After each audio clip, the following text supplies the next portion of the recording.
Time travel. Quite a silly thought, some would say. As far as we know, time travel is scientifically impossible. Nevertheless, the thought isn't any less intriguing. What if it was possible? Where would you go?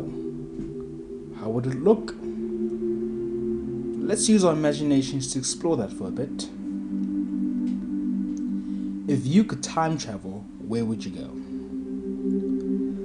The past is probably the most appealing answer for most of us. For sports fans, you might want to go back and witness that historic try or goal. The biggest appeal comes from the idea of changing the past.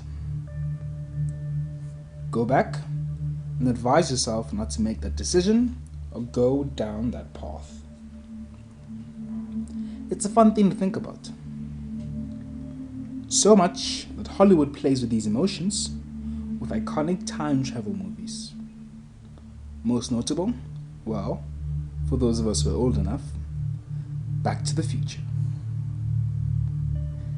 Besides the terrible sequels, Back to the Future is a time travel classic. The adventures of Marty McFly and Doc Brown in a race against time to get Marty back to the future, while at the same time trying to protect said future by creating the changes that have been brought by Marty's journey to the past. In the heat of the moment, we see Marty McFly fading away from a photo he took in the future with his siblings, as the changes to the past have had dire consequences.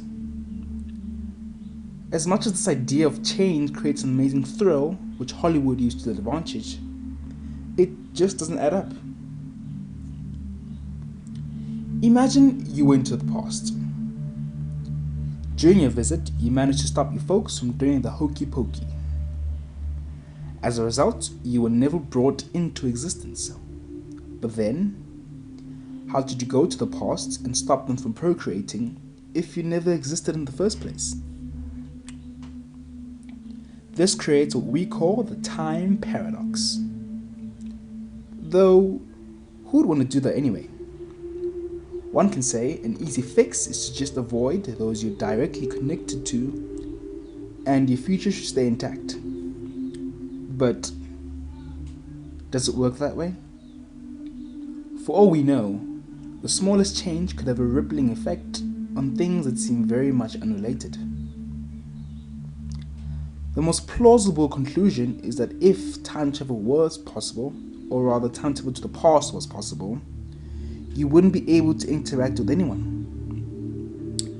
Like some time ghost. You could scream and shout, but no one would hear anything. This would eliminate any time aberrations and leave you as a spectator. Quite the buzzkill.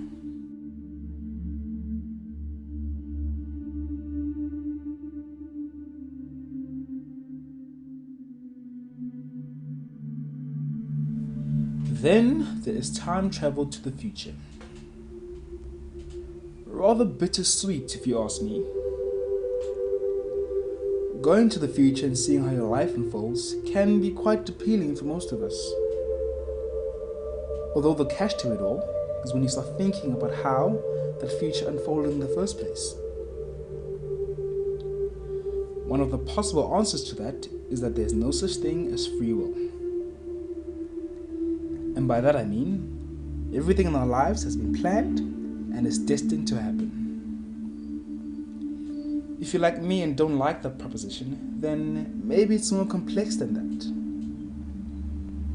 Maybe the future you'd step into would be one calculated on the most probable outcome, but not necessarily set in stone. Then finally, the elephant in the room. How the heck do you even gauge time? How do you calculate an abstract concept when 1880 was? But logistics aside, what if? What if you could time travel? What if you could do it with no limits? How amazing would that be? Imagine you could create a whole new world, A world outside of the binary. A world free from the differences we currently perceive right now. No race, no gender, no sex at birth. A society that wasn't perfect but functional and free of oppression based on stereotypes and social constructs. Where there was no boxes.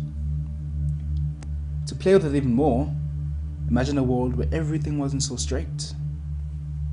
Everything wasn't so black and white, figurative and literal. Where gay couples could have kids and straight couples were the taboo topic.